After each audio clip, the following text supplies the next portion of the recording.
Prashant ji, thank you so much for coming on the podcast. I'm looking forward to our conversation. My pleasure. देश आपको king maker के तौर पर जानता है, पॉलिटिकल स्ट्रैटेजिस्ट के तौर पर. अब आप नेता बन गए हैं. ट्रांजिशन कैसा रहा है? नहीं, काम वही कर रहे हैं जो पहले कर रहे थे. पहले दल और नेताओं को राजा बनाने की दिशा में लगे थे. कोशिश होती थी. अभी कोशिश ये है कि बिहार के लोग और यहाँ के बच्चे राजा बने. तो फंडामेंटल लेवल पे कोई काम में डिफरेंस नहीं है. पहले भी लोगों को यही सलाह देते थे कि किस तरह से दल को ऑर्गेनाइज करें, किस तरह से वो जनता के बीच में जाएं, किस तरह के का उनका कम्युनिकेशन का स्ट्रेटजी होना चाहिए, संगठन को कैसे और मजबूत या धारदार बनाया जा सकता है, चुनाव कैसे लड़ा जा सकता है. बेसिकली काम आज भी वही कर रहे हैं. यहाँ पर लोगों को इकट्ठा करके एक दल बनवाया है जिसका नाम है जन स्वराज. मैं उसका नेता नहीं हूँ. उसको बनाने वालों में मेरी एक भूमिका है, बड़ी भूमिका है, लेकिन मैं उसका स्वयंभू नेता नहीं हूँ. वो यहाँ के उन सारे लोगों ने मिलकर दल को बनाया है जिनकी बड़ी लंबे समय से चाहत रही है कि बिहार में भाजपा और लालू जी के अलावा एक विकल्प हो. और जो लोग भी उस विकल्प को चाहते थे और जिनकी एक तरह से राजनीतिक मजबूरी भी रही है कि उनको नया दल चाहिए, नया विकल्प चाहिए, लेकिन इतने बड़े स्केल पर कोई बना नहीं पा रहा था. तो जब हम लोगों ने ये प्रयास शुरू किया तो वो लोग जुड़े हैं. अब ये उनकी समझ, उनकी ताकत सब मिलकर बना रहे हैं. 1 करोड़ से ज़्यादा लोग आज जन स्वराज में जुड़े हुए हैं. ये साधारण घटना नहीं है. चूँकि ये दल पहली बार बन रहा है और बिहार को लेकर एक प्री कंसीव नोशन है कि यहाँ पर कुछ आमूल चूल कुछ अलग नहीं हो सकता है. इसलिए लोगों को ये भरोसा नहीं हो रहा है कि हो सकता है क्या.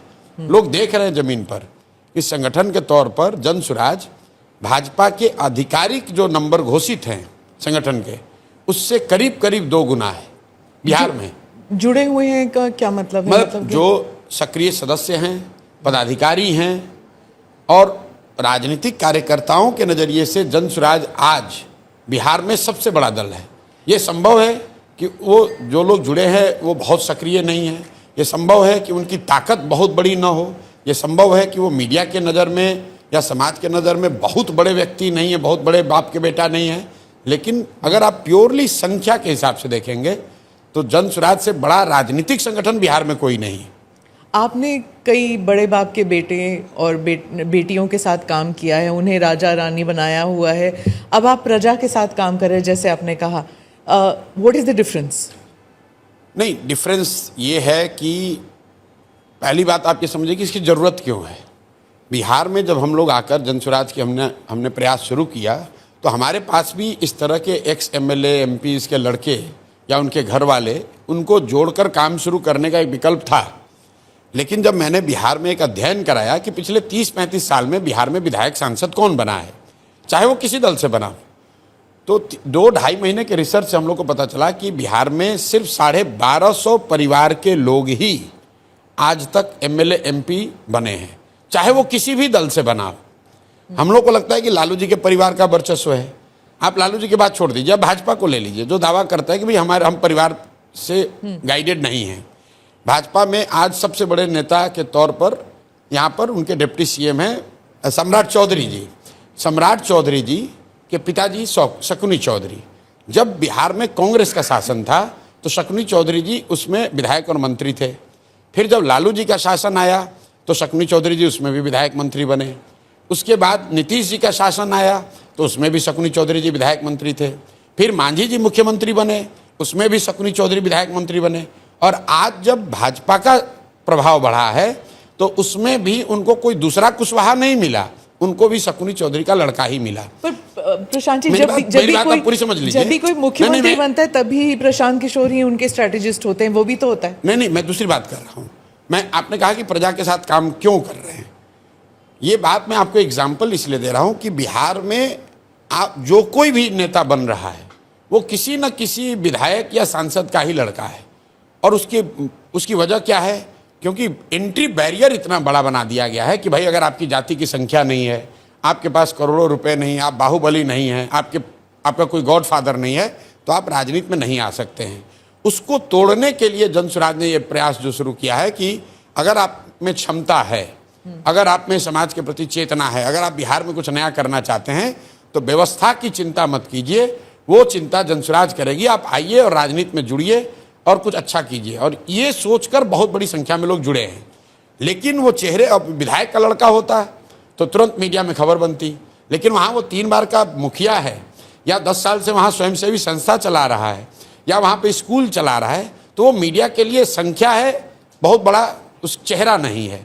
इसलिए इतनी बड़ी संख्या होने के बावजूद कई बार लोग कहते हैं कि और दूसरा कौन है, दूसरा कौन है। भाई यहाँ पर सैकड़ों अधिकारी, रिटायर्ड ऑफिसर्स, डॉक्टर्स, लॉयर्स, मैं आपको दावे के साथ कह रहा हूँ कि बिहार में कोई जिला आप उठा लीजिए, वहाँ के सबसे बड़े डॉक्टर, वहाँ के सबसे बड़े वकील, वहाँ से सबसे नामी गिरामी जो पदाधिकारी होगा, कभी रहा हो किसी सर्विस में, स्टेट सर्विस में या इंडियन सर्विसेज में, उसमें से बहुतायत लोग, 50% से ज़्यादा लोग आज जनसुराज में हैं, सक्रिय सदस्य हैं, बड़ी भूमिका में हैं।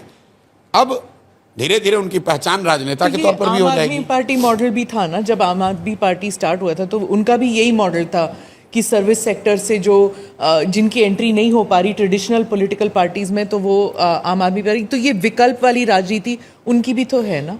नहीं, आम आदमी पार्टी और जनसुराज में फंडामेंटल डिफरेंस आप समझिए क्या है। आम आदमी पार्टी आंदोलन से निकली हुई एक व्यवस्था थी, अन्ना आंदोलन से निकली थी, और मेरा आंदोलनों में कोई यकीन ही नहीं है। मैं कैमरे पे कहता हूँ, मैं आंदोलन और क्रांति में बिलीव नहीं करता हूँ, क्योंकि ह्यूमन हिस्ट्री को अगर आप पढ़ेंगे तो फ्रेंच रेवोल्यूशन को अगर आप अपवाद के तौर पर हटा दें तो किसी भी क्रांति से समाज का बहुत बड़ा सृजनात्मक काम नहीं हुआ है। क्रांति और आंदोलन को हम लोग कभी कभी ऐसा समझते हैं कि इससे सुधार होगा, नहीं। क्रांति और आंदोलन समाज में किसी व्यवस्था को हटा सकता है, किसी को पद से हटा सकता है, सल्तनत को उखाड़ सकता है, वो नई व्यवस्था नहीं बना सकता है। जैसे बिहार के नज़रिए से देखिए, यहाँ जेपी का आंदोलन हुआ, इंदिरा जी की सत्ता खत्म हो गई, लेकिन उससे बिहार सुधरा नहीं। तो अन्ना का आंदोलन हुआ, उससे यूपीए की सरकार चली गई, लेकिन उससे नई व्यवस्था नहीं बन गई। नई व्यवस्था बनाने के लिए तो नए लोगों को आना पड़ेगा। तो सृजन का एक अपना काल है। तो आम आदमी पार्टी और जनसुराज में एक बेसिक डिफरेंस ये है कि हम लोग आंदोलन से निकले हुए लोग नहीं हैं। दूसरा फर्क ये है कि हम लोग ये नहीं कह रहे कि हम 10 अच्छे लोग हैं जिनके पास कोई सिल्वर बुलेट है जो बिहार को सुधार देगा। 2.5 साल हो गए मुझे यहाँ काम करते हुए, आप मेरा एक भी स्पीच नहीं सुना सकते जहाँ मैं ये कह रहा हूँ कि भैया आप जनसुराज को वोट दे दो, प्रशांत किशोर को वोट दे दो और हम आएंगे तो ये 4 चीज़ करेंगे जिससे सुधर जाएगा। हम ये उल्टी बात कह रहे हैं कि भाई एक प्रशांत किशोर आए या 10 प्रशांत किशोर आए, सुधार तब तक नहीं होगा जब तक बिहार के लोग नहीं सुधरेंगे। दोनों में फ़र्क है। तीसरी बात, हम लोग बिल्कुल गांधी और अंबेडकर को लेकर ही चल रहे हैं, उसमें कहीं कोई दो मत नहीं है। हम लोग रेवोल्यूशनरी नहीं हैं, हम लोग इंक्रीमेंटल चेंज की बात कर रहे हैं। सोसाइटी को सुधारे बगैर नहीं राजनीति सुधर सकती है। ये मेरा अपना 10 साल का अनुभव है, जो मैंने गांधी को पढ़ा समझा है, उसको ग्रास रूट पर इम्प्लीमेंट करने की कोशिश कर रहे हैं। इसलिए आम आदमी पार्टी से कोई तुलना इसकी नहीं है। प्रशांत जी, आपने बोला 1250 परिवार ऐसे हैं या फैमिलीज हैं जिससे बनते हैं नेता और हटते हैं, क्या आप इनको बाहर करेंगे अपनी पार्टी में? इस पर लंबी चर्चा पार्टी में हुई। हमारे कई साथियों ने तो ये कहा कि इसको संविधान में ही लिख दिया जाए कि उन 1200 1250 परिवार के लोगों को जनसुराज में जगह नहीं मिलेगी। लेकिन सारी चर्चा के बाद ये निकला कि नहीं, इसको अगर हम लोग बार कर देंगे कि कोई भी उसमें से नहीं आएगा तो संभव है कि उसमें से कोई बहुत अच्छा व्यक्ति भी छूट जाए। लेकिन मैं इतना आपको कह सकता हूं कि अगर जनसुराज से 243 लोग चुनाव लड़ेंगे तो उसमें 90% से ज़्यादा लोग ऐसे होंगे जो शायद जीवन में पहली बार चुनाव लड़ रहे होंगे या उनका इन 1250 परिवारों से कोई लेना देना नहीं होगा। क्या आप कास्ट बैरियर को तोड़ पाएंगे? यहाँ पे हमेशा कास्ट बेस्ड पॉलिटिक्स हुई है। नहीं, ये देखिए, मैं इसका बड़ा इस पर ऑब्जेक्शन करता हूँ। आप लोग पूरे इंडिया में नेटवर्क चला रहे हैं, जब आप बिहार में आते हैं तो ये कहते हैं कि बिहार में कास्ट बेस्ड पॉलिटिक्स होती है। ये फैक्ट नहीं है। आप बताइए कि आप कर्नाटक में जाते हैं तो क्या वहाँ लिंगायत और बोका लिग्गा फैक्ट नहीं है? हम ये नहीं कह रहे वहाँ नहीं हो रही, हम कह रहे हैं यहाँ हो रही। तो क्या आपने किसी कर्नाटक के मुख्यमंत्री के दावेदार से, नेता से, सांसद से पूछा कि भाई कर्नाटक में आप कास्ट बैरियर तोड़ पाएंगे? क्या आंध्र प्रदेश में कम्मा रेड्डी कापू का राजनीति नहीं हो रहा है? लेकिन जब आप चंद्रबाबू नायडू और जगनमोहन रेड्डी को इंटरव्यू करते हैं तो उससे ये नहीं कहते कि कास्ट बैरियर आंध्र में तो बिहार में पूछेंगे ना? नहीं, वहां पर भी आपने नहीं पूछा है, आज तक नहीं पूछा किसी ने नहीं। ये बिहार के प्रति कहीं ना कहीं बायस दिखाता है। आप जब योगी जी को इंटरव्यू करते हैं तो ये नहीं पूछते हैं कि यूपी में आप कास्ट बैरियर तोड़ पाइएगा। आप मुझे अगर पूछा है तो मुझे भेजिए लिंक, मैं भी राजनीति में ही हूँ। मेरे भाई गुजरात में खाम थियरी हमने पढ़ा सुना देखा है। खाम थियरी क्या है? क्षत्रिय, हरिजन, आदिवासी, मुस्लिम, कांग्रेस उसी से राज करती थी। उसको तोड़ने के लिए भाजपा वालों ने पटेल और अदर ओबीसी का कॉम्बिनेशन बनाया। क्या आपने मोदी जी से, केशुभाई पटेल से, बघेला जी से या कांग्रेस के नेताओं से ये पूछा कि भाई आप गुजरात में कास्ट के बैरियर को कैसे तोड़ेंगे? देखिए, कास्ट भारत में एक सच्चाई है, समाज की सच्चाई है। जो भी बात समाज की सच्चाई होगी वो राजनीति में भी आपको दिखेगा। उसका डिग्री अलग अलग हो सकता है, लेकिन अगर समाज में कास्ट है तो राजनीति में भी कास्ट होगा। समाज में भ्रष्टाचार है तो राजनीति में भी भ्रष्टाचार होगा। समाज में अगर हिंदू मुस्लिम की भावना है तो राजनीति में भी दिखेगा। तो ये बात नहीं है कि खाली बिहार में ही ऐसा है। अब मैं आता हूँ आपके सवाल पे। बिहार में भाई पिछले 15 साल से भाजपा को बड़ी सफलता मिल रही है लोकसभा के चुनाव में। ज़्यादातर लोगों का मानना है कि भाजपा को सफलता नहीं मिल रही, मोदी जी के नाम पर वोट पड़ रहा है। अब एकदम ध्यान से सुनिए, आपने कहा कि बिहार में कास्ट बेस्ड पॉलिटिक्स है, हर आदमी कास्ट पे वोट करता है, और बिहार में आप ये कह रहे हैं कि मोदी जी के नाम पर वोट पड़ रहा है। तो मोदी जी के जाति के बिहार में कितने लोग रहते हैं ये बता दीजिए, और अगर नहीं रहते हैं तो उन लोगों ने मोदी जी को वोट कैसे किया है? अगर हर आदमी जाति पर ही वोट कर रहा है तो बिहार में मोदी जी को वोट किसने किया ये बता दो, क्योंकि मोदी जी की जाति का तो बिहार में कोई नहीं है। इसका मतलब ये है कि लोग जातियों से अलग हटके भी मोदी जी के नाम पर वोट किए हैं, चाहे वो हिंदूवादी होने के नाम पर करे, हिंदू मुस्लिम के लिए करे, राम मंदिर के लिए करे, विकास के लिए करे, वो एक अलग मुद्दा है, राष्ट्रवाद के लिए करे, लेकिन जाति के नाम पर तो नहीं कर रहे हैं। लालू जी को देख लीजिए, लालू जी को आप लोग कहते हैं बिहार में MY समीकरण है, वाई तो उनकी जाति हुई, M मुस्लिम हुए, 18% मुसलमान है। वो लालू जी की जाति का तो नहीं है। वो लालू जी को क्यों वोट करता है? वो इसलिए नहीं कर रहा है कि वो जाति का है, इसलिए कर रहा है कि वो भाजपा को वोट दे नहीं सकता है, तो डर के मारे लालू जी को देता है। तो जाति एक फैक्टर है, लेकिन जाति एकमात्र फैक्टर नहीं है। पर आपके लिए कई सारे एनालिस्ट कहते हैं कि जब विधानसभा चुनाव करीब आएंगे तो सब यही उठाएंगे कि प्रशांत किशोर जो हैं ये स्वर्ण जाति के हैं, और आपकी जाति भी एक रोल प्ले कर सकती है। नहीं, देखिए, ऐसा है कि अगर आप पैदा हुए हैं भारत में तो किसी न किसी जाति में आप पैदा हुए हैं। उसका तो यहाँ पर बोलबाला नहीं है ना स्वर्ण जाति का। ये आपको किसने कहा? मान लीजिए नीतीश जी नहीं है, एक मिनट, लालू जी नहीं है। बस मैं आ रहा हूँ। नीतीश जी की जाति का कब बोलबाला था यहाँ पर? नीतीश जी की जाति की कितनी संख्या है बिहार में? 2% से कम नीतीश जी की जाति की संख्या है। तो नीतीश जी जब तक मुख्यमंत्री नहीं बने थे तो क्या हमने किसी एनालिस्ट ने कहा था कि उनकी जाति का बोलबाला हो जाएगा बिहार में? और मेरी जाति का बोलबाला क्यों होना चाहिए? भाई, बोलबाला तो अच्छी सरकार का होना चाहिए, लेकिन ये जो धारणा है कि आपकी जाति की संख्या ज़्यादा होगी तो आप जीत पाएंगे, ये सिर्फ बिहार नहीं, पूरे इंडिया का हमसे आंकड़ा ले लीजिए। ज़्यादातर राज्यों में जो सबसे ज़्यादा संख्या वाली जातियों के नेता हैं वो मुख्यमंत्री या टॉप पोस्ट पर नहीं पहुंचते हैं। आप आंध्रा को उठा के देखिए, आंध्रा में सबसे बड़ी जाति दलितों के बाद कापू की है, लेकिन वहाँ मुख्यमंत्री कौन बन रहा है? वो कम्मा बनते हैं या रेड्डी बनते हैं। महाराष्ट्र में भी आप देख लीजिए, जिनकी सबसे बड़ी जाति की संख्या वो नहीं बनते हैं। गुजरात, जिसकी जो सबसे बड़ी जाति की संख्या होती है उसका राज्य के टॉप पोस्ट पर पहुंचना। मोदी जी की जाति के कितने लोग गुजरात में हैं? शरद पवार जी के जाति के महाराष्ट्र के लोग सबसे ज्यादा संख्या में थोड़ी ना है। तो आप मुख्यमंत्री बन जाएंगे। मेरी बात नहीं हो रही है, मैं आपको एक दूसरी बात बताने की कोशिश कर रहा हूं कि जिसकी संख्या ज्यादा होती है उसको शुरुआती ताकत उसकी ज्यादा दिख सकती है। आप लालू जी के नजरिए से देखिए, लालू जी की जाति की संख्या मान लीजिए 17 है, तो क्या 17% लोग सरकार बना सकते हैं? जब तक दूसरे लोग उसमें जुड़ेंगे नहीं तब तक किसी भी जाति की संख्या इतनी नहीं है कि वो अपने दम पर किसी की सरकार बनवा दे या पूरी व्यवस्था बदल दे। अब जब आप एक डोमिनेंट कास्ट से आते हैं तो दूसरी सारी जातियां सामाजिक राजनीतिक तौर पर उससे डरती हैं और वो गोलबंद होती हैं। इसलिए आप देखते हैं कि पूरे देश में आप एनालिसिस करवा के देख लीजिएगा, अभी का ही नहीं, पिछले 20 साल का, ज़्यादातर मोस्ट डोमिनेंट कास्ट के रिप्रेजेंटेटिव जो होते हैं, लीडर होते हैं, वो समाज में टॉप पोजीशन पे उस राज्य में पहुंचने में उनको दिक्कत है। लालू जी भी नहीं बने हैं। लालू जी भी बिहार उन्होंने एक बार जीता है, ये ध्यान रखिए। आप कहिएगा लालू जी हाँ यादव सबसे बड़ी समाज उनका संख्या वो बने, नहीं बने। लालू जी यहाँ 1995 में एक ही बार चुनाव जीते अपने दम पर, और वो तब जीते जब वो गरीबों के नेता के तौर पर देखे जाते थे।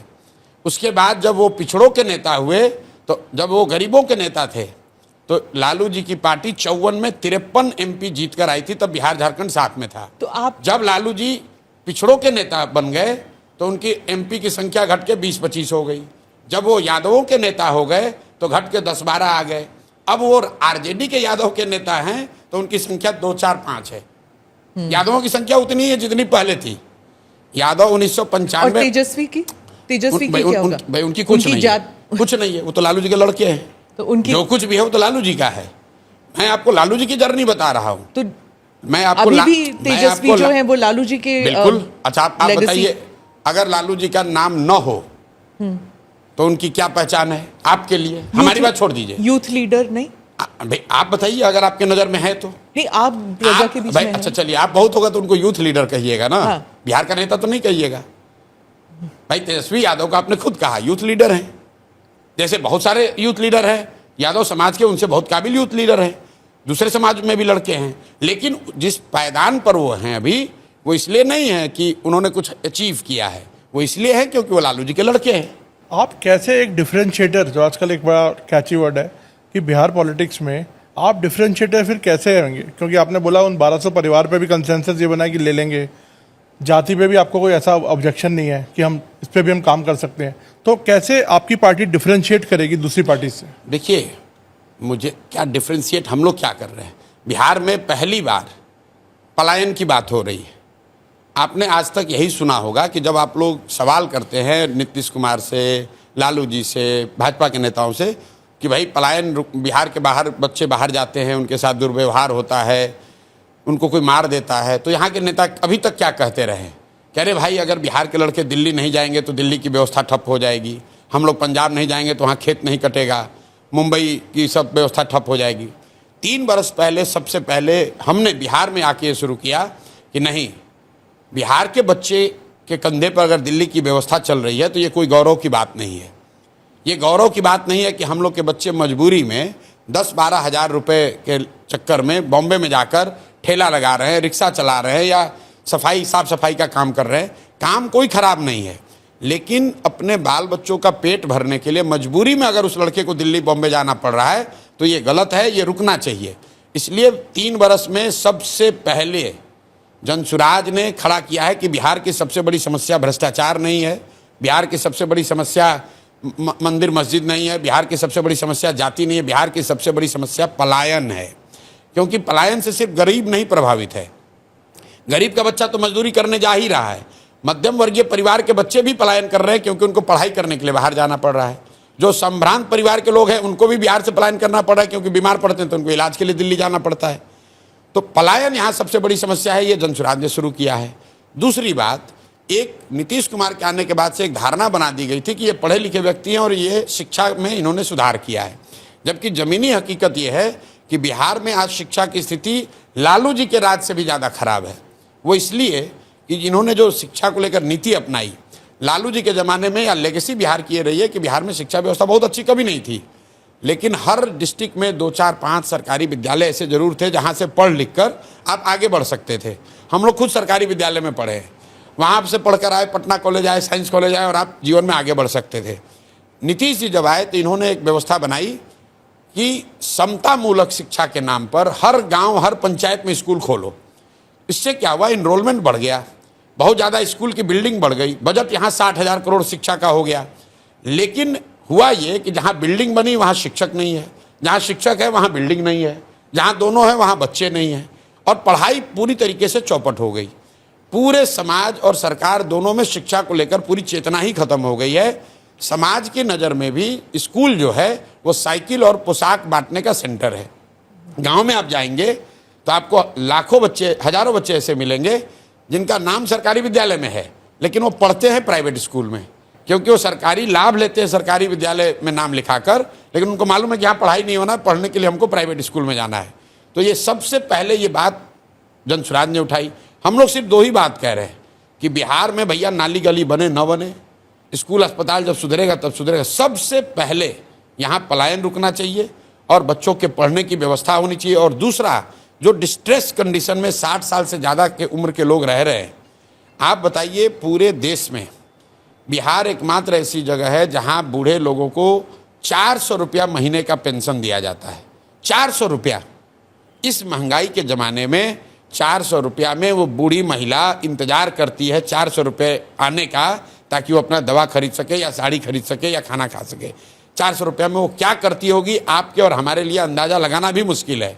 और उस 400 रुपया में भी भ्रष्टाचार का आलम है कि 20 रुपया कमीशन काटा जा रहा है। आप किसको जिम्मेदार ठहराते हैं? हम लोग जिम्मेवार हैं। हम लोग जिम्मेवार हैं। बिहार के वो लोग जिम्मेवार हैं जो पढ़े लिखे हैं, जिन्होंने जीवन में कुछ हासिल कर लिया है और आज वो बिहार के लिए सोच रहे हैं, चर्चा कर रहे हैं, लेकिन वापस आकर यहाँ संघर्ष नहीं कर रहे हैं। मैं बार बार कहता हूँ कि आप इसलिए नहीं आ रहे कि आप कह रहे बिहार में कुछ नहीं हो सकता है।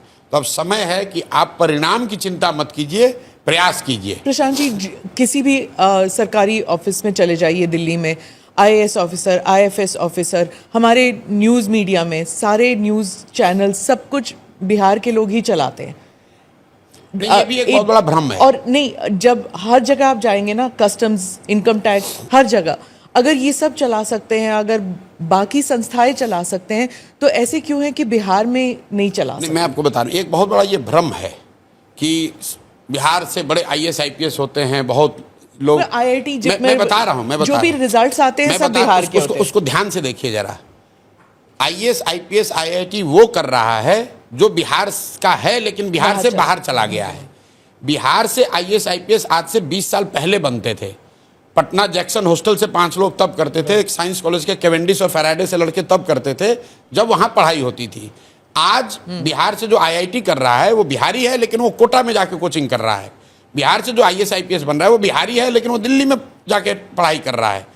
यहाँ से जो मैं बात आपको बता रहा था कि लालू जी के टाइम में शिक्षा व्यवस्था बहुत खराब थी, लेकिन फिर भी कुछ इंस्टीट्यूशन थे जहाँ से लोग पढ़कर आगे बढ़ रहे थे। आज जो IAS IPS IIT कर रहे हैं, मेडिकल में जा रहे हैं, वो बच्चे बिहार के हैं, लेकिन वो बच्चे यहाँ नहीं पढ़ रहे हैं। वो पलायन जो मैं आपको कह रहा हूँ, वो यहाँ से वो चले गए। 10वीं 12वीं के बाद परिवार ने अपना जमीन, चूंकि शिक्षा को लेकर लोगों के मन में ये है कि भाई गरीबी से निकलना है तो हमको IAS IPS बनना है, हमको लाल बत्ती चाहिए। ये गांव-गांव में क्लीसेड है। तो लोग अपना ज़मीन बेच कर भी जा रहे हैं। आप दिल्ली में जितने भी कॉलोनी है जहाँ लोग कोचिंग ट्यूशन कर रहे हैं, उसमें बहुतायत बिहार के लोग हैं। हाँ। कोटा में बहुतायत बिहार के लोग हैं। इंजीनियरिंग करने वाले किसी कॉलेज में आप बेंगलोर में जाइए, तमिलनाडु में जाइए, सब बिहार के लोग हैं। तो वो तो बिहार में होता तब बिहार का फायदा होता तो ना। आप क्या करेंगे अगर सरकार में आएंगे, अगर आप मुख्यमंत्री बनेंगे, तो इसको कैसे? पहली बात कि मेरे मुख्यमंत्री की बात नहीं है, जनसुराज ने जो फंडामेंटल 3 बातें कही हैं कि 15 साल से कम उम्र के बच्चों के लिए बिहार में इतनी अच्छी शिक्षा की व्यवस्था बनाई जाए कि वो व्यवस्था पर बोझ न बने। और उसके लिए हम लोग 2 काम कर रहे हैं। पहला तो ये कर रहे हैं कि हर गांव में स्कूल बनाने के बजाय हर प्रखंड में कम से कम हम लोग 5 विश्व स्तरीय विद्यालय बनाना चाहते हैं, जो नेतरहाट का मॉडल यहाँ पर बिहार में है। बिहार में नेतरहाट एक विद्यालय रहा है, अभी झारखंड में चला गया है। एक विद्यालय से 1500 से ज़्यादा IAS IPS बने हैं, और उस विद्यालय में जाने वाले ज़्यादातर लोग मध्यम या निम्न आर्थिक वर्ग से लोग आते थे। तो हम लोग का लक्ष्य है कि बिहार में हर प्रखंड में कम से कम 5 अच्छे विद्यालय ऐसे जरूर बनाए जाएं जहां पर विश्व स्तरीय पढ़ाई हो। और इन 5 विद्यालयों को बनाने के लिए भी मैं कह रहा हूं कि मुझे 5 साल लगेंगे, क्योंकि हर साल जो यहाँ बजट उपलब्ध है उसमें मैं एक विद्यालय को बढ़िया बना सकता हूँ। प्राइवेट पार्टनरशिप में मैं भी आ रहा हूँ, नहीं मैं उस पर आ रहा हूँ। दूसरा, जब ये करेंगे, अगर आप 5 विद्यालय बनाएंगे तो उससे क्या होगा, तो पूरे स्कैंडिनेवियन कंट्री में ये मॉडल है कि rather than taking good school to the every village, take people kids to the good school. जो शहरों में जो होता है, दिल्ली में आप बैठे हैं, आपके घर के बगल में स्कूल नहीं है, स्कूल आपसे 10 किलोमीटर दूर है, आप अपने बच्चे को गाड़ी से या स्कूल बस से भेजते हैं। तो जनसुराज का मॉडल ये है कि हर प्रखंड में कम से कम 5 अच्छे अगर विद्यालय बना दिए जाए और स्कूल बस की सुविधा दे दी जाए तो 20 मिनट से ज़्यादा किसी को ट्रैवल नहीं करना पड़ेगा, और ये व्यवस्था 5 वर्ष में बनाई जा सकती है। हम लोग का लक्ष्य है कि 10 साल में हर प्रखंड में 10 ऐसे विद्यालय बनाए जाए, हर साल एक, क्योंकि हमारे पास 15 से 20 हजार करोड़ रुपया ही ऐसा हम लोग स्पेयर कर सकते हैं जो कि इस पर खर्च हो। अब आप ये कहिए कि भाई आप 10 साल में इसको बनाएंगे तो दूसरों का क्या होगा, उनकी जीवन तो उनका रुकना नहीं है। उसके लिए हम लोग जो व्यवस्था बना रहे हैं, जो वेस्ट में व्यवस्था है कि गरीब लोगों को ये सुविधा दे दी जाए कि अगर आप अपने सरकारी विद्यालय से खुश नहीं हैं अपने इलाके के, तो आप अपने बच्चे को प्राइवेट स्कूल में भेजिए वहीं पर, और उसका जो एक रेगुलेटेड फीस है वो सरकार की ओर से दिया जाएगा। कुछ लोगों का ये कहना है कि अरे भाई ये कीजिएगा तो सब प्राइवेट में जाएगा। बिल्कुल नहीं जाएगा। अगर पटना में आज यहाँ बैठे लोगों को मैं पूछूं कि भाई तुम साइंस कॉलेज में पढ़ोगे कि प्राइवेट कॉलेज में पढ़ोगे, 100% लड़के कहेंगे मैं प्राइवेट साइंस कॉलेज में पढ़ूंगा। अगर आपसे पूछूं कि आपका लड़का पटना मेडिकल कॉलेज से मेडिकल करेगा कि रमैया से करेगा, रमैया का फीस भी सरकार भरेगी, तो आप कहेंगे नहीं भाई हमको तो पटना मेडिकल कॉलेज में जाना है। ये पूरे वर्ल्ड ओवर प्रूवन चीज़ है। तो हम लोग ये कह रहे हैं कि ये लोगों को ये अवसर दे दिया जाए कि अगर आपके एरिया में सरकारी विद्यालय के सेवा से आप खुश नहीं हैं तो आप प्राइवेट में पढ़ाइए, प्राइवेट का फीस हम लोग देंगे। क्योंकि सरकारी स्कूल भी फ्री नहीं है। हाँ। ये लोगों का नोशन है कि सरकारी विद्यालय फ्री है। भाई सरकारी विद्यालय को चलाने में औसतन यहाँ एक बच्चे पर करीब करीब प्राइमरी विद्यालयों का खर्चा आ रहा है 850 रुपया प्रति विद्यार्थी। 60,000 करोड़ रुपया खर्च हो रहा है, और जितने बच्चे उसमें पढ़ रहे हैं प्रति विद्यार्थी अगर आप निकालेंगे तो 850 रुपये खर्चा आ रहा है। और जो वहाँ पर प्राइवेट स्कूल है उसका खर्चा 400 है, 300 है, 250 है। तो व्हाट वी आर सेइंग कि प्राइवेट जो पब्लिक स्कूल्स हैं, जो सरकारी विद्यालय है, उसको अगले 5 से 10 साल में इतना अच्छा बनाया जाए कि वो एस्पिरेशनल विद्यालय बन जाएं। और तब तक जो गरीब लोग हैं उनको ये सुविधा दी जाए कि आप प्राइवेट में अपने बच्चे को पढ़ाइए, उसका रेगुलेटेड फीस सरकार देगी। तो जो बजट अवेलेबल है अभी हम लोग के पास, उससे उसको हम लोग 3 भाग में बांटना चाह रहे हैं। एक 15 से 20 हजार करोड़ रुपया हम लोग ये नए वर्ल्ड स्केल के स्कूल बनाना चाहते हैं, उस पर खर्च करना चाहते हैं। हर साल 550 विद्यालय बनाएंगे, तो अगले 5 साल में 2500, अगले 10 साल में 5000 विद्यालय बन जाएंगे। उस पर करीब करीब 5 लाख करोड़ रुपया हम लोग खर्च करना चाहते हैं। ऐसे तो आप 3 इलेक्शन जीतना होगा आपको। हम इलेक्शन जीतने के लिए काम नहीं कर रहे हैं। देखिए कोई आकर जब तक आप इलेक्शन नहीं जीतेंगे तब करेंगे 10 साल की बात कर रहे हैं। एक इलेक्शन अभी और एक इलेक्शन बाद में। जिस दिन काम कर दिया तो दूसरा इलेक्शन अपने आप बैठ के जीतेंगे, उसकी चिंता नहीं है। मैं उनमें से नहीं हूं जो ये कहेगा कि मैं आऊंगा और कल बिहार की व्यवस्था सुधर जाएगी। नहीं सुधरेगी। अगर आपको वर्ल्ड क्लास स्कूल बनाने हैं तो उसके लिए 10 साल का प्लान होना चाहिए। 5 लाख करोड़ रुपए लगेंगे, और उसको मैं बता रहा हूं कि इंक्रीमेंटली कैसे 10 साल में किया जाएगा। 1/3 बजट हम लोग अभी की जो व्यवस्था चल रही है इसको एफिशिएंट और बेहतर बनाने में खर्च करेंगे, और 1/3 इस जो हमारा बजट है अभी एजुकेशन का, उसका हम लोग खर्च करना चाहते हैं जो प्राइवेट में जाना चाहता है उसको उसका फीस भरने के लिए। फोकस शिक्षा है। दूसरी बात हम लोग ये कह रहे हैं कि 0 से 15 के लिए शिक्षा है, और 15 से जो 50 साल का है उसको हम लोग कह रहे हैं कि उसके हाथ में पूंजी दिया जाए, उसको हाथ में सस्ता ऋण दिया जाए ताकि वो काम कर सके। जैसे आपके यहाँ दिल्ली में डीबीटी में नहीं, डीबीटी में नहीं, डीबीटी में मेरा कोई यकीन नहीं है। मैं सब्सिडाइज्ड, मैं इंटरेस्ट सबवेंशन की बात कर रहा हूं, क्योंकि ग्लोबली अगर आप देखेंगे डेवलपमेंटल इकोनॉमिक्स के को पढ़ेंगे तो आप पढ़ेंगे तो उसको देखेंगे कि ग्रांट के मुकाबले soft loan are more effective. 3% loan पर, जैसे 1% लोन पर इंटरेस्ट पर मोदी जी ने बुलेट ट्रेन के लिए लोन लिया है, तो समाज को, राष्ट्र को ये चिंता है कि भैया 1 लाख करोड़ रुपया वापस करना है। अगर जापान ने वही पैसा 1 लाख करोड़ रुपया आपको ग्रांट के तौर पे दे दिया होता तो लूटपाट हो जाएगा, कोई चिंता नहीं करेगा, पाकिस्तान वाला हो जाएगा।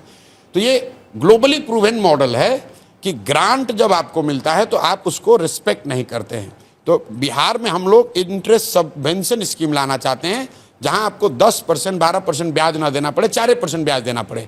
अगर आप रोजी रोजगार का अवसर यहाँ पैदा करेंगे। और कृषि में भी ये नहीं, कृषि को मैं ला रहा हूं दूसरे। तो पहले आप 3 फंडामेंटल चीज समझिए। 0 से 15 में हम चाहते हैं कि बच्चों के लिए पढ़ाई की व्यवस्था इतनी अच्छी हो कि वो आगे चलकर व्यवस्था पर बोझ ना बढ़े।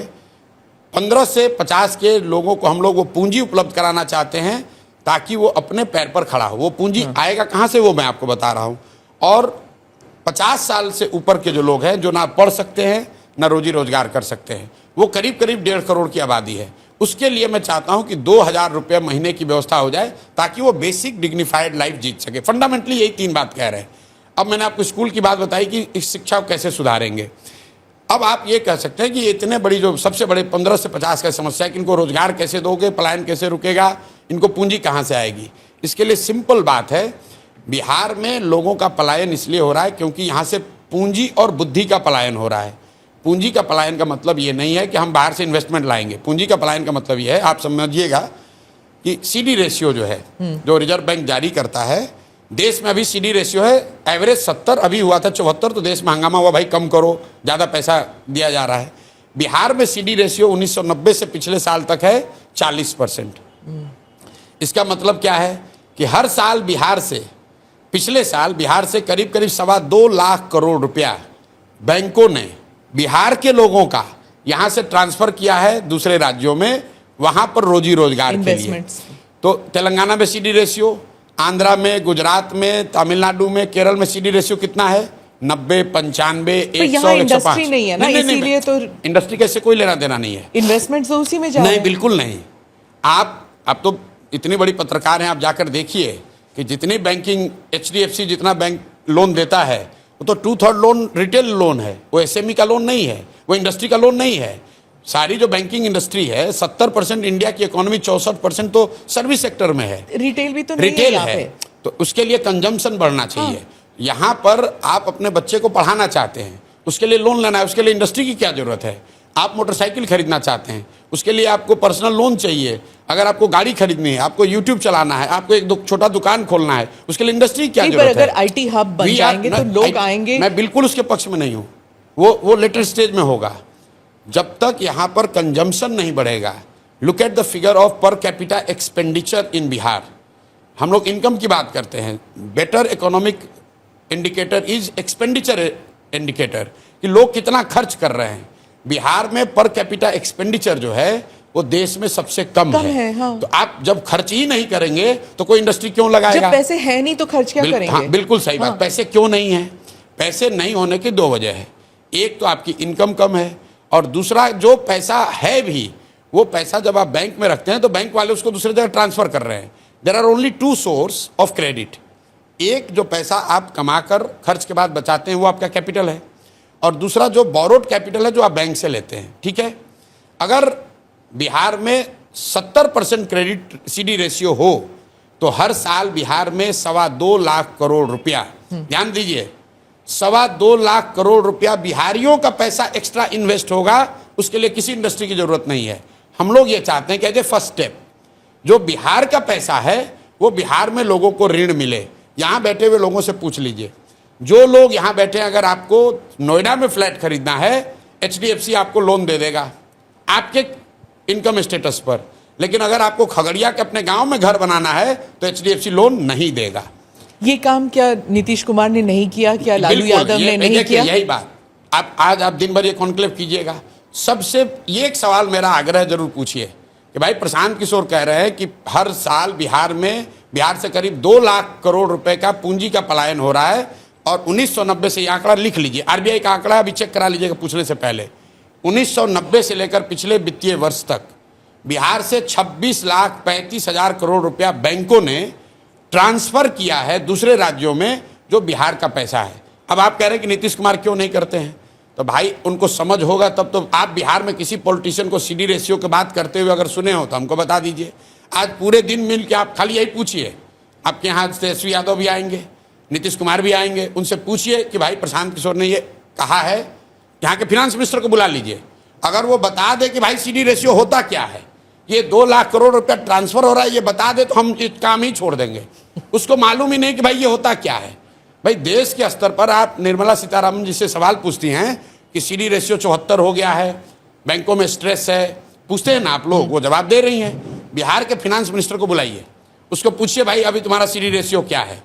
बिहार में भी कॉन्स्टिट्यूशनली एक कमिटी है जिसका काम है कि इसको देखे हर महीने कि सीडी रेशियो राष्ट्रीय औसत के आसपास रहे। मुख्यमंत्री भी उस बैठकों में जाते हैं, नीतीश कुमार भी जाते हैं, लेकिन जाते हैं खड़ा होकर भाषण देते हैं, भाई बैंक वाले तुम लोग लोन नहीं दे रहे हो, बहुत दिक्कत हो रहा है, आप लोग सुधारिए। लेकिन जैसे नीतीश कुमार का बात यहाँ पुलिस वाला नहीं सुन रहा है, CO, BDO, डॉक्टर, टीचर नहीं सुन रहा है, वैसे बैंकर भी नहीं सुन रहा है। क्योंकि बैंक के लोन तब देंगे जब उनके लिए आप कंड्यूसिव इन्वायरमेंट बनाएंगे, उनके साथ मिलकर काम करेंगे, तब तो वो करेंगे। बैंकर हमारी बात सुनकर ये कह रहे हैं कि पहली बार भैया कोई बात तो कर रहा है हम लोग का। हम लोग तो कल मुझे रात में मैं सारण में था, कैनरा बैंक के आरएम और डीएम मिले वहाँ। मैंने पूछा भाई कैनरा बैंक के लिए बिहार कितना बड़ा मार्केट है? बोला सर बहुत बड़ा मार्केट है। हमने बोला क्रेडिट के लिए या डिपॉजिट के लिए? कहता सर अभी तो डिपॉजिट के लिए है, आप आ जाए, आप जैसे लोग आ जाए तो हम लोग चाहते हैं यहाँ लोन भी दें। यहाँ लोन देने के लिए कोई सुविधा ही नहीं है। प्रशांत जी, आप कह रहे हैं कि नीतीश कुमार की बात कोई नहीं सुनता है। अरे दरोगा भाई तो अगर नहीं सुन रहा है तो सीडी रेशियो 40 क्यों है? तो और सुनिए एक बात, चूंकि आपका हम इसी लात पहले आए हैं कि आपके पास दिन भर आपका कार्यक्रम है, लालू यादव के लड़के आएंगे यहाँ, लालू जी आए तो उनसे भी पूछिएगा। लालू जी जब मुख्यमंत्री बने, और ये मेरे कहने पर मत पूछिए, अपने टीम से रिसर्च करा लीजिए, लालू जी जब 1990 में मुख्यमंत्री बने तो बिहार में क्रेडिट डिपॉजिट रेशियो था 36%। लालू जी जब तक रहे मुख्यमंत्री तो वो घट के हो गया 18.5%। 18.5%। बैंक पैसा तो यहाँ ले रहे हैं, लेकिन लालू जी की इतना जंगल राज हुआ कि डर के मारे वो सब पैसा बाहर चला गया। नीतीश जी के सारे सुशासन, सो कॉल्ड सुशासन के बाद वो 18 बढ़ के 40 हुआ। लेकिन मैं आपको पूरा आंकड़ा दे रहा हूं, 1990 से लेकर पिछले वित्तीय वर्ष तक आरबीआई का आंकड़ा ये बता रहा है कि अगर बिहार में देश के औसत के बराबर सीडी रेशियो होता तो 26 लाख करोड़ रुपया बिहारियों का बिहार में रहता। आप अंदाजा लगाइए उससे कितने ज़्यादा घर बनते, कितनी ज़्यादा गाड़ियां खरीदी जाती, कितने दुकानें खुलती, कितने लोग छोटे व्यापार करते। उससे यहाँ रोजगार होगा, उससे पलायन रुकेगा। इसलिए हम लोग का पहला जो बजुका है वो ये है कि 6 महीना में सीडी रेशियो को इंक्रीमेंटल बेसिस पर 70 जरूर कर देंगे। और वो इतना बड़ा टेढ़ा काम नहीं है। आपके पास बजूका है, दूसरी तरफ क्या है? क्योंकि आप जिस तरह दूसरी तरफ जात है, दूसरी तरफ लालू दिखाएंगे भाजपा का डर और भाजपा दिखाएगा नीतीश का डर। अभी प्रधानमंत्री आए, आप उनके भाषणों को सुनिए। और अभी हमने ये सीरीज भी शुरू किया है, प्रधानमंत्री इन गुजरात, प्रधानमंत्री इन बिहार। प्रधानमंत्री कच्छ गए तो उन्होंने कहा कि भाई कच्छ में, मेरे कच्छ में, इनके वो सब उनके शब्द हैं, मेरे कच्छ में दुनिया का सबसे बड़ा सौर ऊर्जा पार्क बन रहा है। प्रधानमंत्री आए मधुबनी, उन्होंने कहा बिहारियों को, 9 करोड़ बिहारियों को 4 किलो अनाज देने की गारंटी है, ये मोदी की गारंटी है। भाई 4 किलो अनाज तो पूरे देश में बांटा जा रहा है। मोदी जी का एक भाषण हमको दिखाइए आप गुजरात में जहां उन्होंने ये बात कही हो कि हम 4 किलो अनाज दे रहे हैं। तो भाई जब आप गुजरात में जाते हैं तो आप बात कर रहे हैं गिफ्ट सिटी का, आप बात कर रहे हैं सोलर पार्क का, आप बात कर रहे हैं इन्वेस्टमेंट समिट का, आप बात कर रहे हैं कि गुजरात जब 75 साल का होगा तो वो कैसा दिखेगा। और जब आप बिहार में आते हैं तो आप कहते हैं हम आपको 4 किलो अनाज दे रहे हैं, हमने अयोध्या में मंदिर बना दी, हमने पाकिस्तान को 4 टुकड़ों में बांट दिया। अरे भाई बिहार को भी तो बताओ। फिर आप कह रहे हैं इंडस्ट्री चाहिए नहीं, हमें जरूरत ही नहीं है इंडस्ट्री। बिल्कुल इंडस्ट्री, हमने ये नहीं कहा कि नहीं चाहिए। आप बात नहीं समझे। हमारी प्रायोरिटी क्या है? हमारी पहली प्रायोरिटी है कि मुझे यहाँ से पूंजी का पलायन रोकना है। मेरी दूसरी प्रायोरिटी है कि जब मैं पूंजी का पलायन रोकूं तो उससे जो यहाँ ब्रेन ड्रेन हो रहा है, जो काबिल लोग हैं, कैपेबल लोग हैं, जिसकी आप चर्चा कर रहे हैं। 400 रुपए आप कह रहे थे, 400 रुपए में वो अनाज भी खरीद रही है। अब मोदी जी जब कह रहे हैं कि अनाज देंगे तो क्या दिक्कत है? फिर दिक्कत ये है कि तो 400 रुपए में वो साड़ी ले सकती है। यही बात आप तमिलनाडु में क्यों नहीं कहते हो? यही बात आप गुजरात में क्यों नहीं कहते हो? गुजरात में आप भी, गुजरात में भी तो 4 किलो अनाज बट रहा है। ऐसा नहीं गुजरात में गरीबी नहीं है, ऐसा नहीं है कि सुनिए, नहीं यहाँ पे ना, ये भ्रम मत पालिए। गुजरात में श्रमिक नहीं, ऐसी बात नहीं है। गुजरात में हमने 3 साल गुजरात में काम किया है। गुजरात में भी 25% लोग की स्थिति वही है जो बिहार में है। 25% लोग भी गुजरात में भी उसी दशा में जी रहे हैं। ये जो 80 करोड़ लोग को अनाज दिया जा रहा है, 80 करोड़ लोग बिहार में थोड़ी रहते हैं, उसमें गुजरात में भी लोग हैं, तमिलनाडु में भी लोग हैं।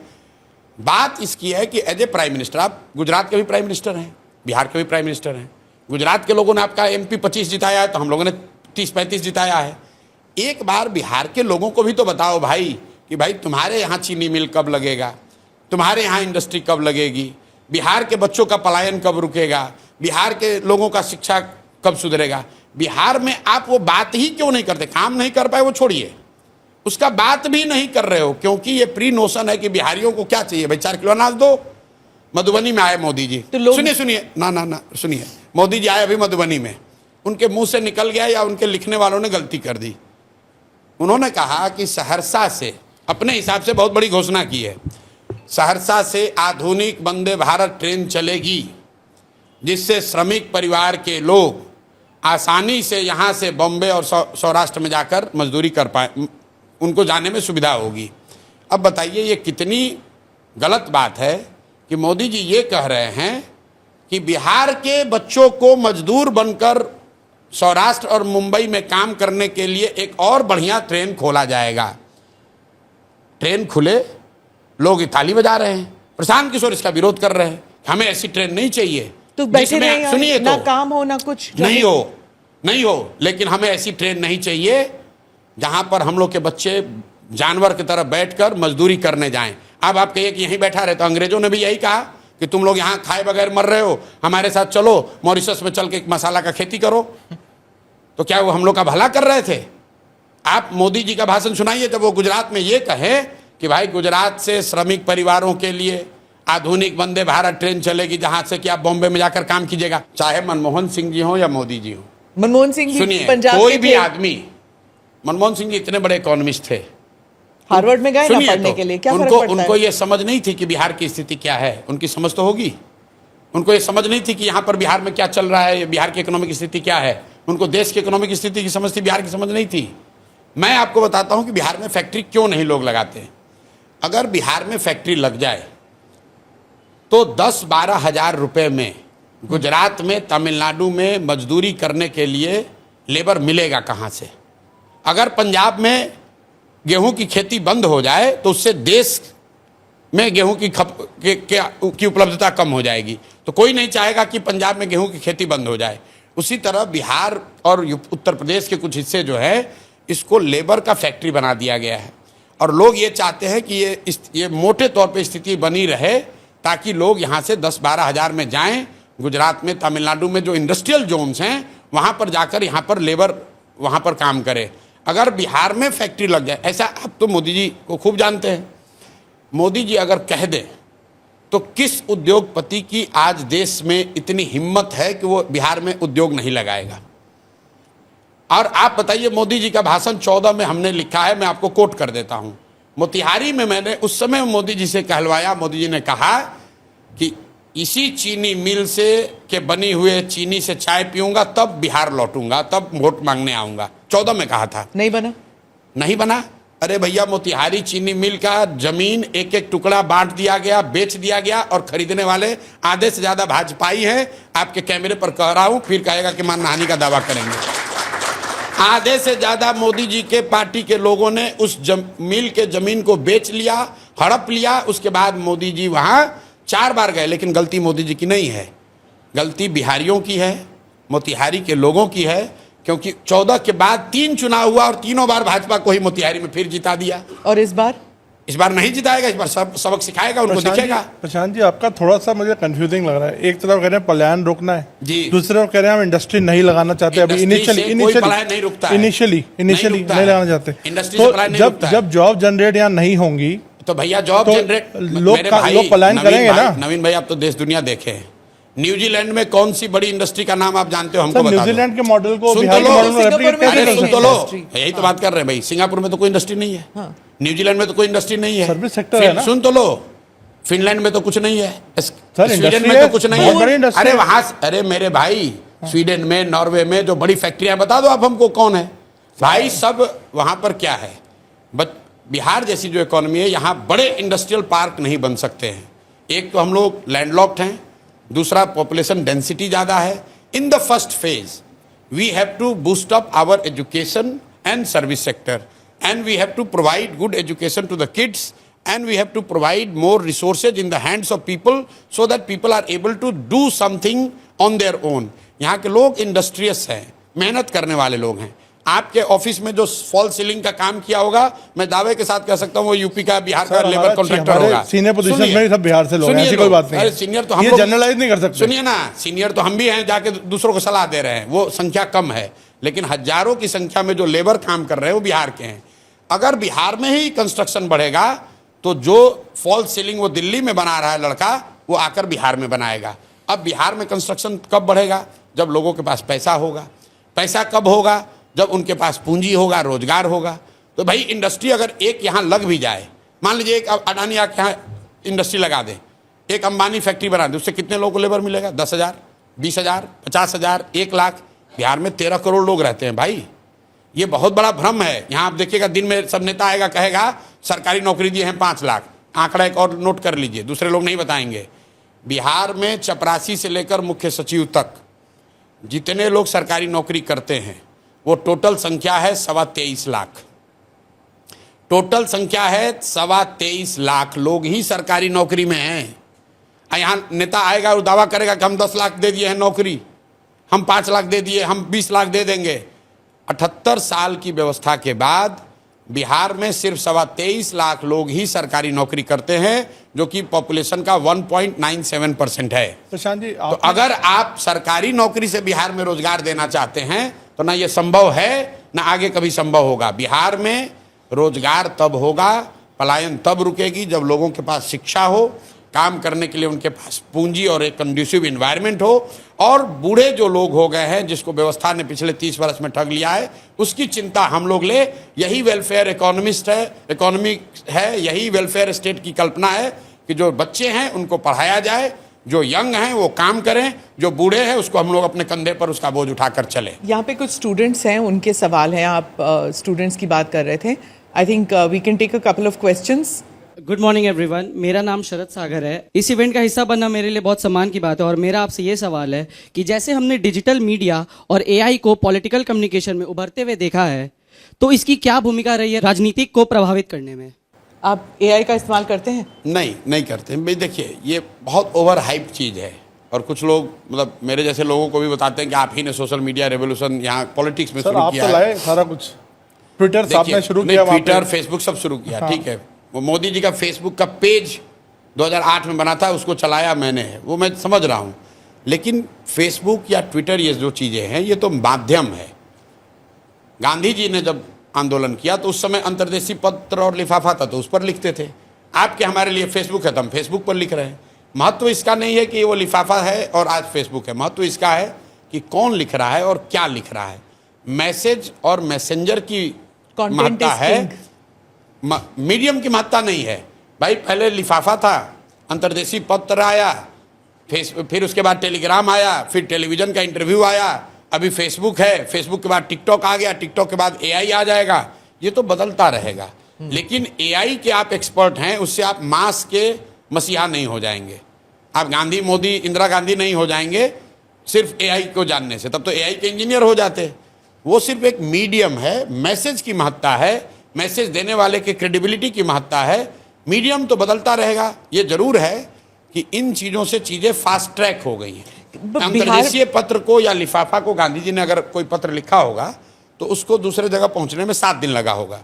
आज अगर मोदी जी लिख रहे हैं तो 7 सेकंड में वहां पहुंच रहा है। इतना फर्क है। आप पदयात्रा में निकले, कन्हैया भी पदयात्रा कर रहे हैं क्या? कौन पदयात्रा कर रहा है? कन्हैया।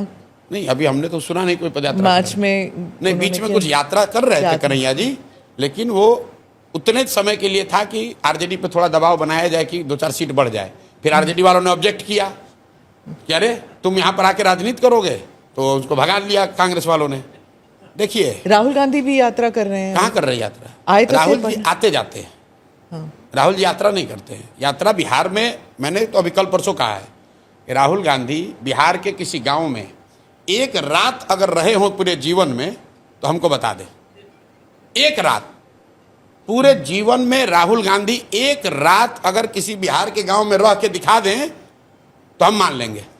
अरे भाई, तुम दिल्ली में बैठ के बिहारियों के नाम पर हंसते हो और यहाँ पर आके बैठ के ज्ञान दे रहे हो।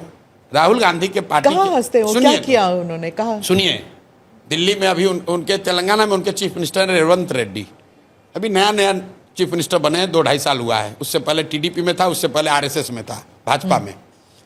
मुख्यमंत्री बनने के बाद उसने आधिकारिक तौर पर एक बयान दिया एक इंटरव्यू में कि बिहारियों का डीएनए है मजदूरी करना, बिहार के लोग पैदा ही हुए हैं मजदूरी करने के लिए। अब उन्होंने ऐसा क्यों कहा? क्योंकि वो जितने उनके राइवल केसीआर के एडवाइजर या ऑफिसर थे वो सब बिहार के बैकग्राउंड के थे। तो वो ये कह रहा था कि तेलंगाना की हालत इसलिए ख़राब है कि सब बिहारी चला रहा है, और उसको जस्टिफाई करने के लिए एक लाइन और कह दिया कि बिहारियों का तो डीएनए मजदूरी करना है, इस सबको ब्यूरोक्रेट बना के रखा है केसीआर ने। आप मुझे बताइए, राहुल गांधी बिहार में आ रहे हैं, आज कांग्रेसी भी आएंगे, उनसे ज़रा पूछिएगा कि भाई तेलंगाना में रेवंत रेड्डी पर ने ये कहा है कि नहीं, और अगर कहा है तो आप लोगों ने उस पर क्या सवाल जवाब किया। आप बिहारियों को कहते हो कि तुम पैदा हुए हो मजदूरी करने के लिए और बिहार में आकर बड़ा बड़ा ज्ञान दोगे। भाई मोदी जी से पूछा जा रहा है कि 1,25,000 करोड़ रुपया का जो घोषणा आप हाथ उठा के किए थे वो पैसा कहाँ गया। तो राहुल गांधी से भी पूछिए, लोग भूल गए हैं। इसी गांधी मैदान में राजीव गांधी ने 1989 में, ध्यान रखिए, 1989 में Rajiv Gandhi as prime minister 50,000 crore की घोषणा 1989 में, जो कि 1,25,000 करोड़ से भी ज़्यादा थी। इसी गांधी मैदान से उन्होंने कहा था कि मैं बिहार को डेवलपमेंटल हब बनाऊंगा, इसको मैं अपना डेवलपमेंट का एक्सपेरिमेंटल हब बनाऊंगा, और 50,000 करोड़ रुपए की घोषणा उन्होंने गांधी मैदान से की थी। वो पैसा कहाँ गया? अडवाणी जी ने उसके भी बाद कहा वो था कह ना, जब सकते हैं, विभाजन हुआ था, उसके बाद वो कह सकते हैं कि भैया हम चुनाव हार गए। तो उसके बाद यूपीए की 10 साल सरकार रही, नरसिम्हा राव 5 साल मुख्यमंत्री रहे, प्रधानमंत्री रहे। 15 साल कांग्रेस की केंद्र में सरकार रही है। बिहार के लिए क्या किए हो बताओ? और अगर गाली नहीं दे रहे हो बिहारियों को, तो राहुल गांधी का रेवंत रेड्डी लाडले मुख्यमंत्री हैं। काहे कहा कि बिहार का आदमी मजदूरी करने के लिए पैदा हुआ है, और राहुल गांधी उस पर बयान नहीं देंगे। भाई सिखों के साथ जाति हुई तो कांग्रेसियों ने माफ़ी मांगी ना कि भाई हम माफ़ी मांगते हैं, तो बिहारियों से माफ़ी मांगिए, तब आके बिहार में कीजिए कैंपेन। और अगर बिहारी सिर्फ मजदूरी करने के लिए पैदा हुए हैं तो तुम काहे आ रहे हो वोट मांगने? तेलंगाना में ही वोट मांग के काम चला लो, बिहार में काहे आके घूम रहे हो भाई? बिहार में क्यों घूम रहे हो? कांग्रेस का कितना रहेगा इस बार आपके हिसाब से, कितने सीट आएंगे? जितना लालू जी भीख में देंगे उतना रहेगा। भाई कांग्रेस का यहाँ क्या औकात है? देखिए सब लड़के भी ताली बजा रहे हैं, उनको मालूम है बिहार में कांग्रेस जो है वो उसका कोई वजूद नहीं है। ये पिछले 25-30 साल से लालू जी का झोला ढोने वाली पार्टी हैं। मैंने कैमरे पर कहा है, अब ANI पर कह देता हूँ, राहुल गांधी बड़ी बड़ी बात करते हैं, उनमें राजनीतिक गूदा है। तो एक बार अपने दम पर बिहार में चुनाव लड़के दिखा दे, या वो खाली लालू जी से बराबरी का सीट मांग ले, 40% सीट मांग लो भाई। तेजस्वी जो है, जो बार बार कह रहे थे कि मुख्यमंत्री वही बनेंगे अगर गठबंधन सरकार में आती, तो फिर पर एक कमरे में मीटिंग हुई थी और खरगे जी और राहुल गांधी ने कुछ कह दिया और उसके बाद तेजस्वी अब नहीं कहते कि मुख्यमंत्री तेजस्वी जी बनेंगे। इस बात पर ठीक है, तेजस्वी यादव को खरगे और राहुल गांधी से पूछने की जरूरत नहीं है।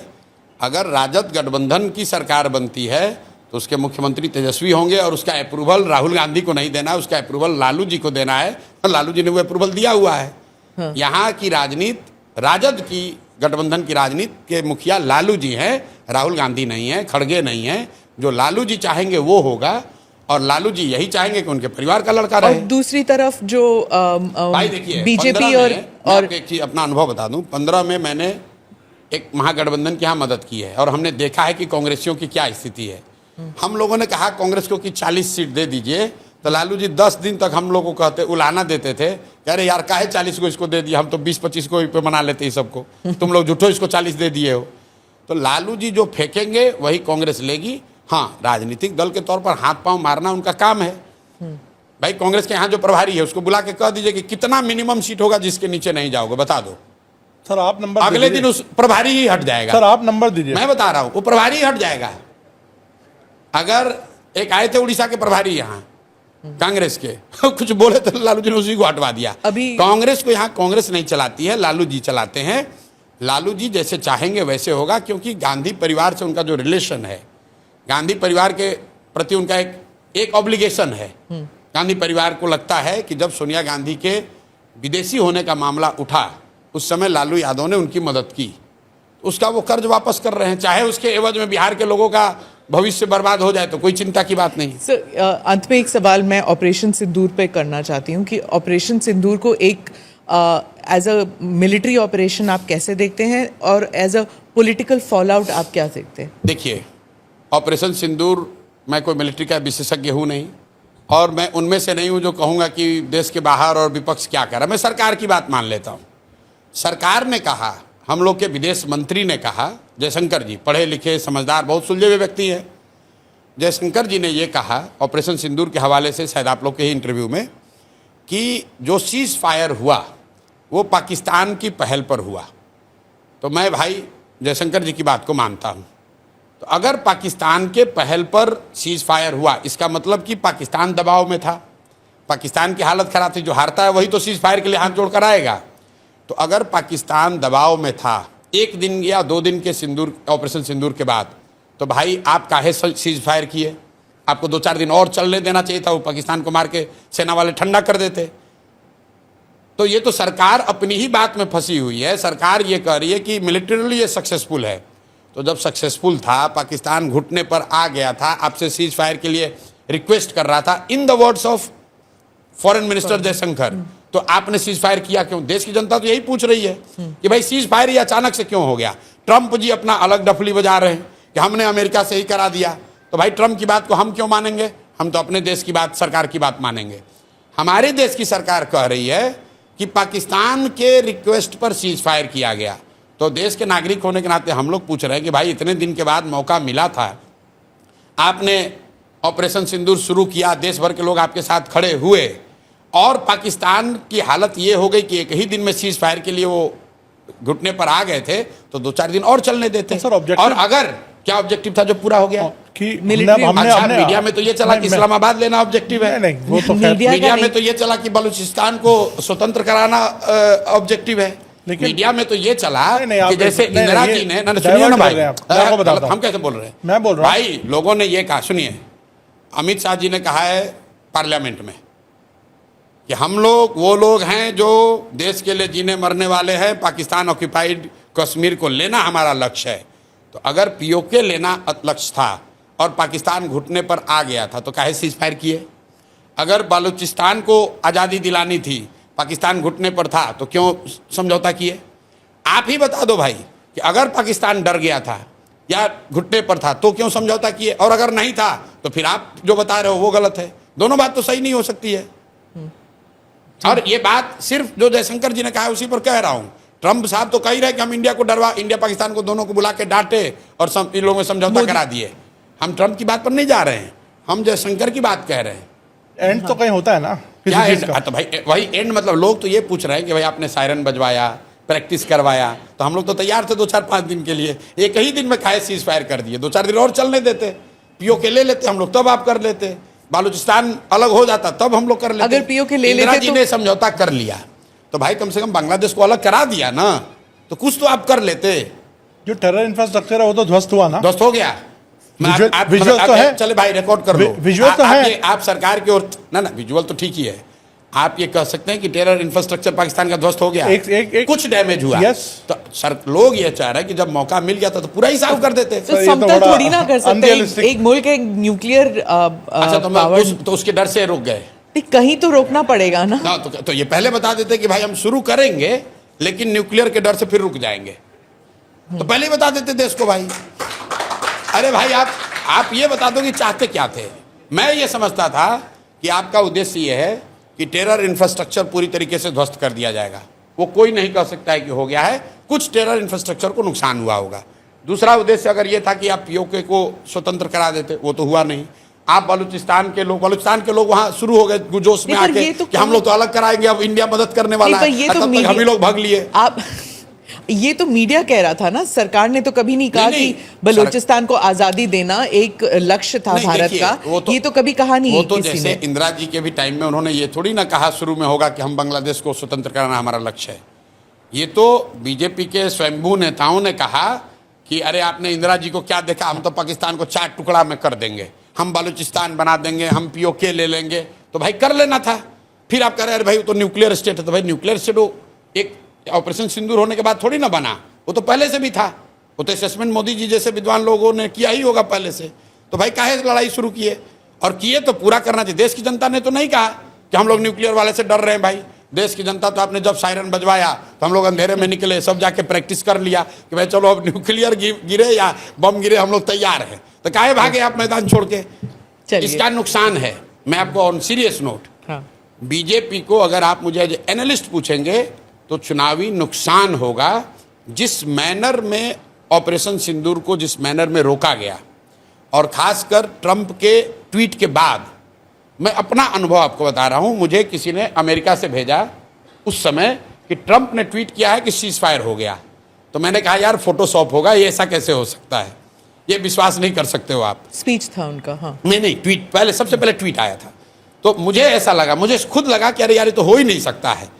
तो मतलब देश की जनता को ये लगा कि यार इतना बड़ा जब हम लोग तैयार मेंटली प्रिपेयर हो ही गए थे, तो 1-2 दिन 4 दिन एक उसको लॉजिकल कंक्लूजन तक ले जाना था नहीं ले गए, चलिए उनका उनका नहीं तो आप डिसीजन कह रहे है, हैं लॉजिकल कन्क्लूजन नहीं हुआ मतलब। Political Political। और वो खुद भी कह रहे हैं कि नहीं हुआ है। उसके बाद आप मोदी जी का बयान सुनिए, डैमेज कंट्रोल करने के लिए वो क्या कह रहे हैं कि ऑपरेशन सिंदूर जारी है, उसका फॉर्म बदल गया है। वो भी नहीं कह सकते हैं कि रोक दिया है, क्योंकि उनको भी मालूम है कि देश की जनता ये नहीं चाहती थी कि रुके। जिस तरीके से सीज फायर हुआ उससे बीजेपी को पॉलिटिकल नुकसान होगा। Thank you very much Thank Prashant you। जी कि आप आए एंड आपको शुभकामनाएं। मेरे सवाल आप पूछेंगे। जो यहाँ लोग आए उनसे पूछिएगा जरूर जी। कि 26 लाख करोड़ का पलायन हुआ है, सीडी रेशियो का मतलब क्या होता है। ठीक है, पूछिए। यहाँ जो लोग मुख्यमंत्री बनने का दावा कर रहे हैं